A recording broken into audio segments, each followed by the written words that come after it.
What's up, creative? Steve Jones Jr. here, back with another episode. This is Yes. the moment, y'all. I got my friend, I got my cousin, one of my one of my favorites, ladies and gentlemen, Courtney Jones. What up? Hi, Steve. Thank you so much for having me. I love This Is the Moment, and thank you for always, making me a part of your movement. Thank you for supporting me. Thank you for doing this again. Y'all, that's in the sun, but we doing it again. Yes. Courtney, it's been, first of all, how are you? I'm amazing. Just trying to get through these work days, pandemic, mask wearing, and then coming home, trying to figure out what my creative side is going to do. We're going on 2 years of the pandemic. Did you think it was going to last this long? No, never. I gave it about 6 months. I go, God was going to turn that thing around, honey.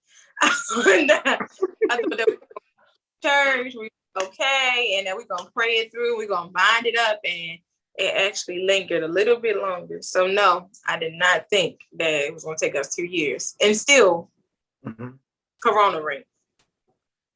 What were you working on, or what was Courtney doing right before the pandemic hit? I was working on a conference for Church Girl Society, and we were going on tour. So luckily we were able to still go on tour. Of course, not at the capacity we wanted to go, but I was definitely planning on world domination. It didn't really happen that way, so we had to put it off. So this year we're definitely going to be able. Let's get into Church Girl Society, something that you created. What was the start of it? What pushed you to be like, okay, I got something, let me go with this?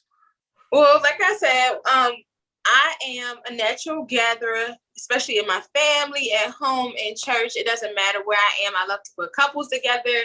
I like to bring my family together. I'm always like, hey, y'all, like, we need to go do something. Let's meet up, blah, blah, blah. And I want everybody to be included. So with that, I feel like Christian women are so against each other. And me being who I am, I'm just like, all right, let me create something where we can build a community. I came up with this shirt idea because I needed money.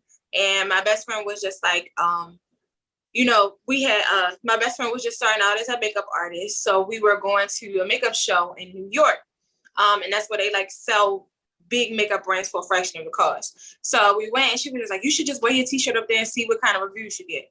Nobody said anything until I got to this one girl, this white girl. She was just like, oh my God, I'm a Christian. I really love your shirt. Like, you should sell it. And that's all I needed. So it's been a very long uphill battle, but it's something that I wouldn't trade for the world. The process, I wouldn't trade it. When it comes to the process, I'm learning in life that the biggest thing we all need is patience. Nothing worth having is going to come overnight. And that's hard because with the microwave generation, we got Instagram, we got Hot Pockets, we got oodles and noodles. We got everything that come 2 minutes or less. What advice for creatives do you have when it comes to trusting the process with what you create? Basically what you said, nothing that happens overnight lasts. You will appreciate things more when you really put the work in for it. Like if your mother gives you something, you don't appreciate it as much until either you really need it or something happens to her, then you find the value of it.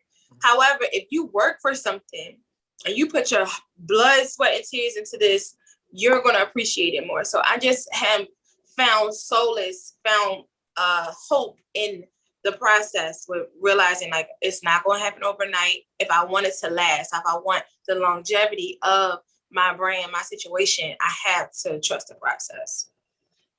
Definitely. So glad you said that. I read up on this too, that it takes 6 hours to make a Hyundai Sonata. It takes 6 months to make a Rolls Royce. So to make a Hyundai Sonata, like something that you always see, but the Rolls Royce, the big stuff, it takes a long time to make. How much did you say? 6 years? 6 months. It don't take 6 years. I mean, long. Oh God, that's why they cost so much. Right. You brought up your best friend. One thing I've always admired about you is that you surround yourself with like dope people. I read this Ava DuVernay quote that she said, "If your dream starts and ends with you, or it only includes you, your dream is too small." How important is it to surround yourself around the right people? It's vital. It's like one of the things at the top of the list. If it's not number one, it's definitely number two. You have to have a team. Community is everything. And I think that we get so caught up in self-made and I want to do everything by myself. I don't need to ask for no help because I did it. I got it from the ground, got it out the gutter. No, we got it out the gutter. You know what I'm saying? Right. What contribute to the team, somebody else can contribute something else to make the dream even bigger. I could not do it without my team. Shout out to the moderators and of Church Girl Society, because I wouldn't be able to survive the way I drop stuff. Please, I wouldn't be able to survive. And even in this community, I want to speak on that a little bit too, because sometimes you just don't need a team per se when it comes to your brand or whatever it is that you're doing. Sometimes you just need people to bounce ideas off of, somebody to vent to. Like today was a very hard day for me, and I'm trying to, tussle through some different experiences and some different decisions. And I just had people that I could talk to, like, this is what I'm going through. This is what I'm afraid of. And they don't have to necessarily work for you, but just a community of people that you can really talk to is very vital. Because by yourself, that's how you get overwhelmed. What I'm learning is that growth is like, there is a thing called growing pains. Shout out to my little bro. He grew like 6 inches, like in like 3 days. And it was like at first, and he was like, yo, my legs hurt, man. This hurt, that hurt, that hurt. And I'm just like, well, you just grew a lot in a short period of time. I said that to say all growth is possible, but it's not always going to feel good. Like, what advice do you have for people who are growing, creating every day? They write in their journal, they making vision boards, all this stuff. They're seeing sometimes they see process, and then sometimes it's like, I'm going through this, like, I don't want to do it anymore. What advice do you have when it comes to managing your own growth? Managing your own growth advice. Stay persistent. Understand that you have to see it through, my boy. You got to. You got to see it through. Stay persistent, because that's the only way you're going to see results. If you keep starting and stopping, the dream is going to keep starting and stopping. The end goal, you're going to keep starting and stopping. The date is always going to change that you're going to see the end. It's always going to change. So stay persistent. If you really want it, work for it. Don't give up. Keep going, like, even when it hurts. Like you're saying, you don't have a choice. It's growing pains. I will also say confide in people, talk about how you feel, and definitely be honest with what's going on. But stay persistent. Keep going. It's going to hurt. It's never easy. And I don't know who told us it was. I know Instagram makes it look like it's so good and so fast to get there, but no, it's hard. It's hard. And a lot of us weren't prepared, by our parents and people who raised us, because they want to see a future. However, you got to get your spool tail up and be persistent. Continue and don't give up. Do you think social media is hurting our generation instead of being a tool to, like, is that our Achilles heel, social media? Yes. I think that it's both ways. It's like a catch-22 to me, because while it's so helpful and so amazing for you to get your whatever you got going out there to people that you don't know and would have never met without social media, it still creates these standards for us that are unrealistic. People don't show you, like, well, sometimes they do, but they don't show you their $0 bank account. They don't show you when they trying to get out of the negative. They don't show you when their life's about to be turned off, pink slips, anything, getting fired from their job. They only tell you when they get to the end. Oh yeah, I was fired from my job this day, but now I'm here, blah, blah, blah, blah, blah. Nobody prepares you for that on social media. So you see the glitz and the glamour and the pregnancy announcements, everybody just so baby shower, wedding, just out of control, but nobody talks about the process of getting there. So it's really a catch-22. Honestly, it's just like, I hate it and I love it. Sometimes as a creative, sometimes I just want to just get off of social media, but that's my business. So gotta figure that out. Definitely. But my thing with social media is it's almost like a trophy room case. Like you see the trophies, like, oh, I have this, I have this, I have this, but don't nobody know the process of like, oh, I had to go through this for this to happen. Like, yeah, I'm in Jamaica, but my phone off, I'm here in Guatemala with this man who's cheating on me. We don't know the process, you know what I'm saying? And I just want our generation to stop coveting what we see because we don't know the backstory. Be your own goals, set your own goals for yourself, not what social media. It's okay to say, God, I want to be blessed like that, but just be careful, ask for your own process. One thing I admire about Sister Courtney Jones, I love her so much. For real. One thing I admire about Courtney is that along with being goal-oriented, she has plans to get to those goals. And a lot of people, it's like they have the plan. I mean, they have the goal. Like, I want to achieve this. I want to do this. I want to get this. But there's no planning behind it. And then everything falls apart. And that dream or that idea just stays a dream or an idea of what could have been. What advice do you have for people when it comes to planning out the dream? Baby, you got to have some strategy, okay? Because if not, you'll be out there looking foolish. I'm like Sister Jasmine Sullivan. I'm looking for the other side, baby. I got dreams to buy things, okay? But all jokes aside, strategy is important. You have to write that thing down. How you gonna get to it? So, Steve, if you come to me and say, "Quote, I think we should get a hot dog truck on the side of University of Maryland," what? And you be like, "But I want to start tomorrow." I'm gonna say, "Wait a minute. Let's think this thing through. Okay, we're gonna get some hot dog buns. We're gonna price them. We're gonna go to the wholesale, see if we could get a cart. How are we gonna put the water in there? Do we need a permit?" Stuff like that. Strategy is important because if you don't strategize, you'll be out there with looking crazy. Mm-hmm. It's not going to manifest the way you see it. So plan it out. I always say research first.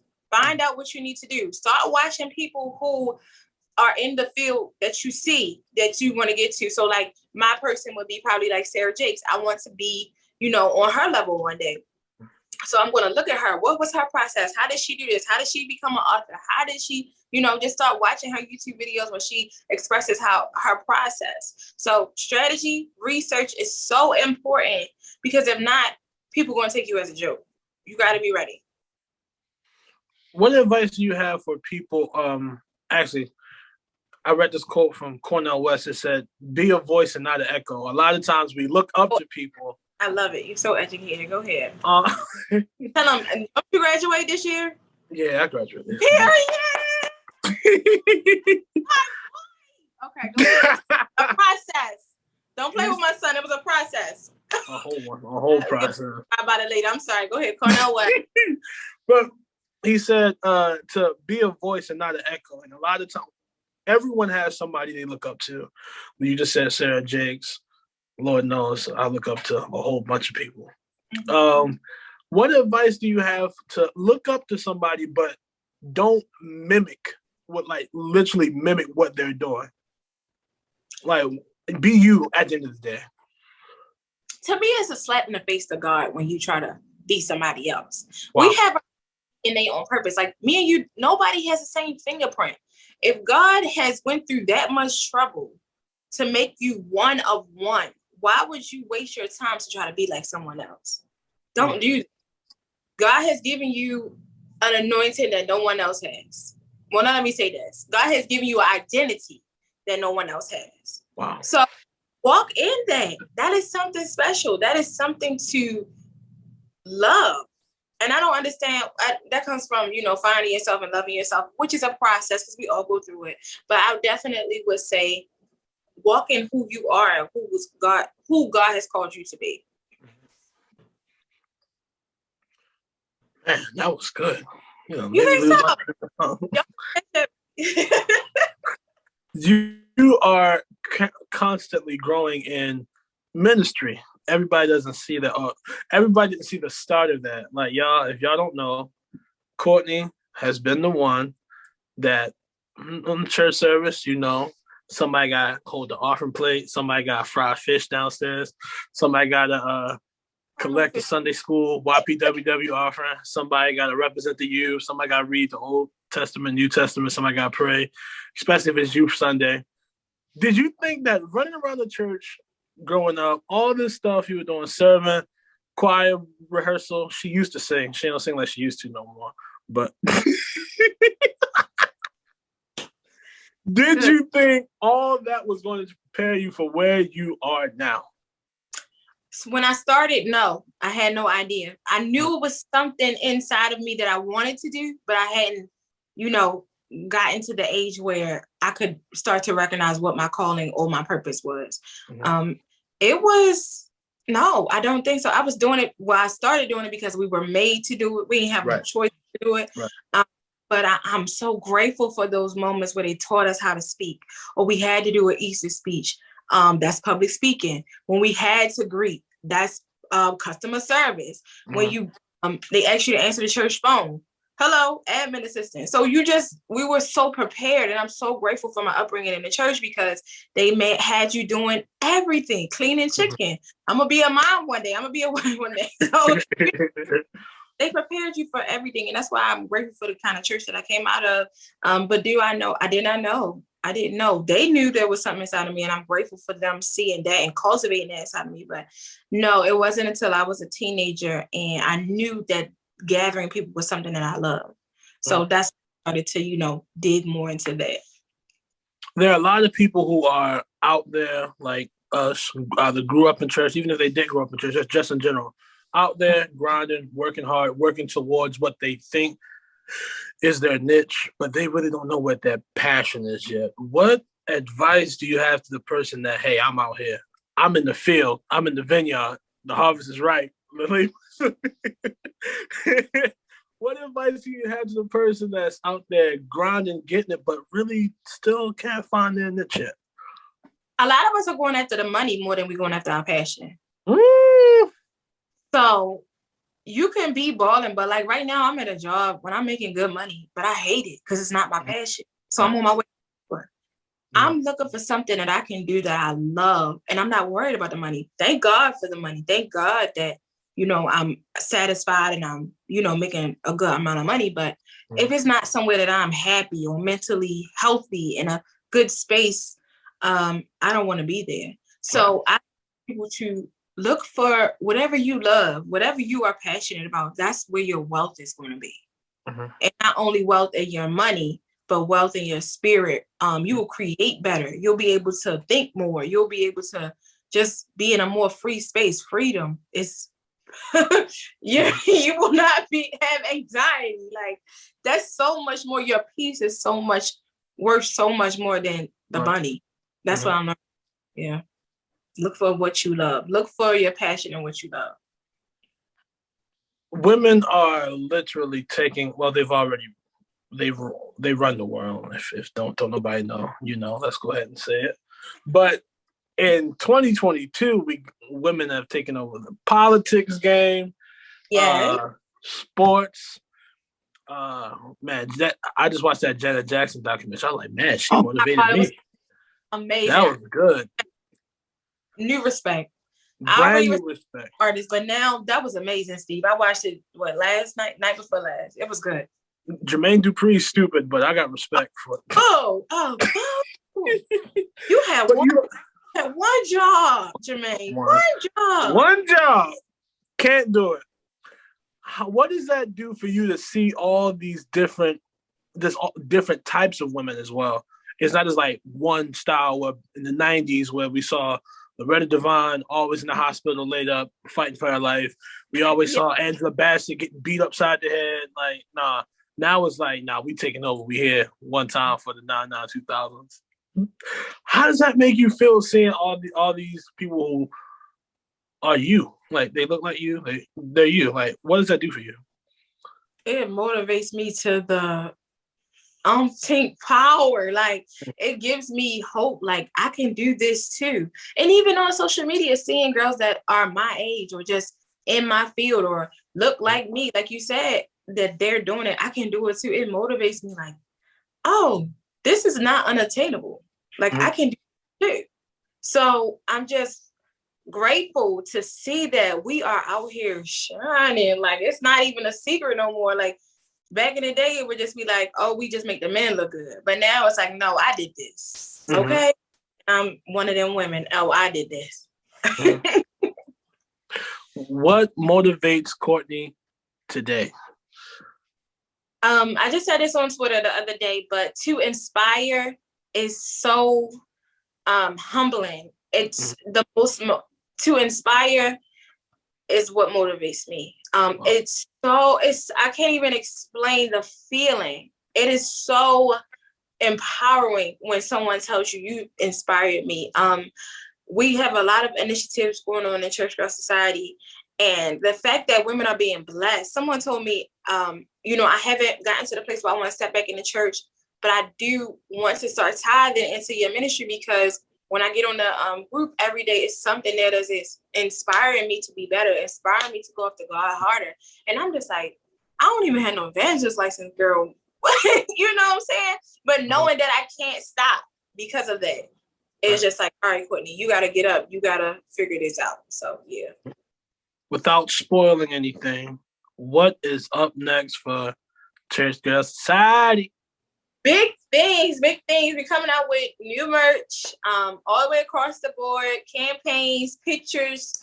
You're really not going to be able to get away from us and our loud voices. We really have a lot coming up. If you are a Christian woman, you don't even have to go to church, but if you love God, we would love for you to be a part. You can find us at Church Girl Society on Instagram. And also we're about to go on tour. Okay. New cities that we haven't been to, and I'm so excited. I know we're going to the West Coast, we're going to LA, we're going to Seattle. I'm so excited about that, and maybe even Portland. We're working on that. So I'm so excited what we got going. Yeah. That's dope. Seattle's dope. Yes. For sure. Let's get into some fun stuff, some music. Okay. Well, because I love music. You know, I can't sing, but I can hear. Questions are, please. Stevie Wonder. Everybody has like that set group of songs like, yo, this is my music, like this is my song, this is my jam. What are some of your I'm not gonna say top 5, top 10, that's unrealistic. No. Some of your favorite songs to listen to or artists to listen to? I'll give you 3 of my favorite songs and then about 10 artists, okay? I'm gonna make it quick. My favorite song in the world. Hold on. How about I'll give you a mood and you give me an artist, because you different, because you can listen to Work It Out and then turn on Jasmine Sullivan right afterwards. Yes. All right, you're going to church Sunday morning. What does WWE have to play for you to be like, thank you, Lord? Anything. Shout out to 88.9 WWE, WPAA, FM, Morgan State Radio. Shout out to them, because that's the only thing I listen to on Sundays. Anything. Right. My favorite thing about them is the 4 o'clock old school mix with Joy Thomas. Back and forth, yeah. What they have to play is How Excellent featuring Lucretia Campbell. Make Me Better by Charles Hayes. Cosmopolitan Choir Chicago. And Prayer Will Fix It. What's that? Jeff Banks. I pray. Yeah. That. Yes. Those 3. That's my move for Sunday.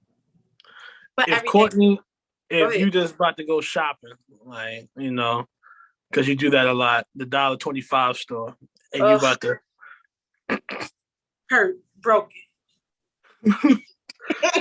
You just out cruising, you know, what's your usual driving music? Jasmine Sullivan. Jasmine Sullivan, Charity, Samo, Ajane. I just love that neo soul feel. And then sometimes I'm blessed in church music. I put it all in his hands. Definitely Hezekiah Walker, 90s, 2000 era. Donald Lawrence, Bible stories. I could really be listening to anything. Ray Charles, Hallelujah, I Love Her So. Like, it could be anything, honestly. Whatever, I just scroll and say, oh, okay, this is the mood I'm in right now. Okay.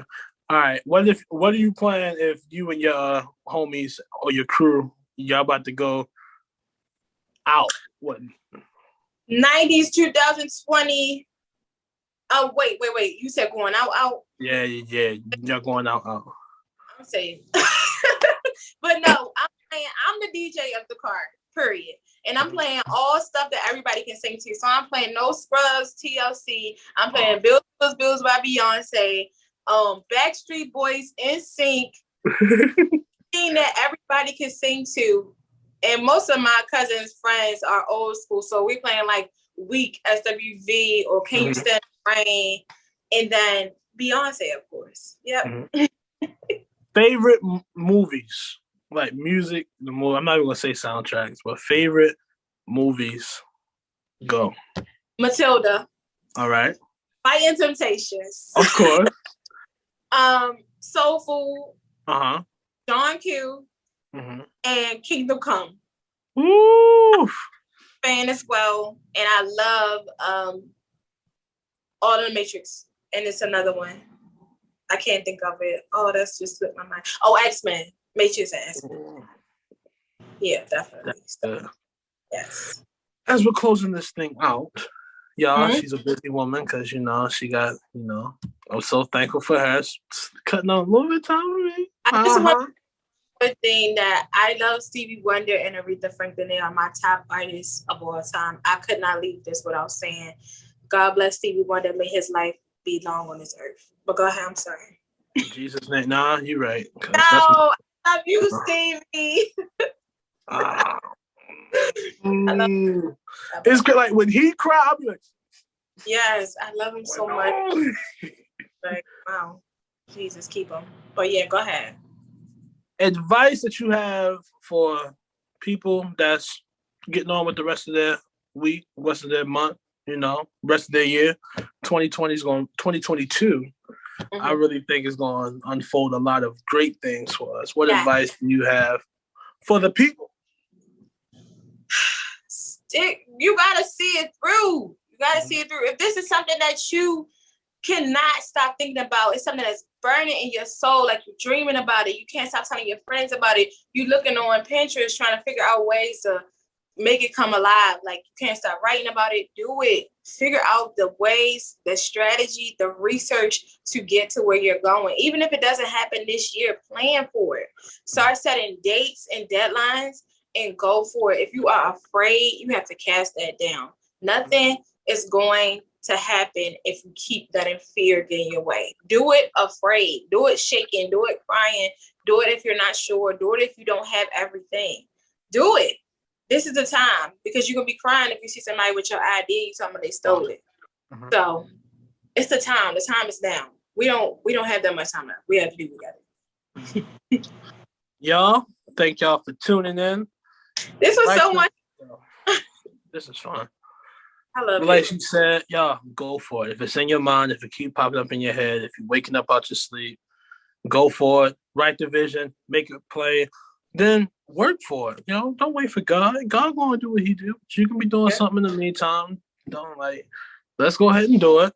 Satan, you're a liar. Ha ha. Yes, he is. Yep. Because this interview was better than the first one. But I just want to say I love you, Steve, and I'm so proud of you. This is only the beginning for this is the moment. I promise. Thank you so much. Not somebody coming on the line while we finish. No, it's all good. We're going to roll out of here. Y'all. All right. So much, Peace Steve. out. All right. Bye.